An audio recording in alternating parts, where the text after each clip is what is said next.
Okay, well, the build's done. It took me probably 17 hours, maybe 18 hours. Let's just call it 20 hours to build this baby. I'm a really slow builder, but I take time to do it right. I suggest maybe he get some longer servo arms, but the throw's pretty good on everything.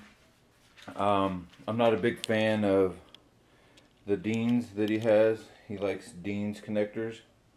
On these small foamies, most of the packs that I've run across, they're all JST.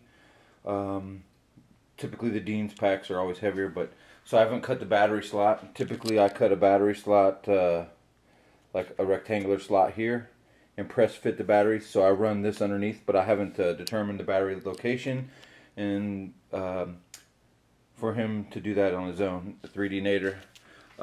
Boy, these wheel pants turned out nice. They're a nice way to go. I do have a receiver temporarily hooked up there just for him. I'll show you how I ran the wires. They're all run to go through the cross bracing, so everything hides nice and neat. The throttle wire has not been fed through yet because I didn't know exactly how he wants to set up his battery and if there was going to move the ESC around or whatever. So I just mounted the ESC and tapped it just for a few minutes until he decides what he wants to do. I'm not a big fan of the way they do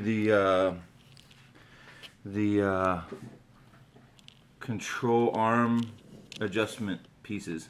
Actually, the control horn, the clevises, they have you stuff in this piece of tubing and then glue it on one end, and on the other end it's these brass fittings that screw in and adjust.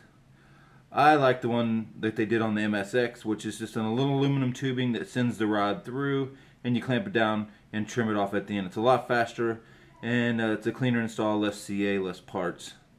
But that's just me. It's a little aluminum block with a hole. That's what I like on foamies. Let's see here. The cantilever on this particular plane, I flushed in a carbon fiber strip, a thin one, like a 1 mil. And this thing is really nice and sturdy now. It doesn't flop around. Before it was pretty floppy. The side force generators, they're pretty cool. One flushes in, then one mounts in so far. And how you tell where it goes is the hinge line. The back of the little side force generator mounts at the hinge line. He chose an Emax battery, or Emax power. It's a 22-15-25. I'm sure it's going to be enough for it. And he's got those little servos. Let's see, they're little Metal Gear digital servos from RC Timer. So there you go.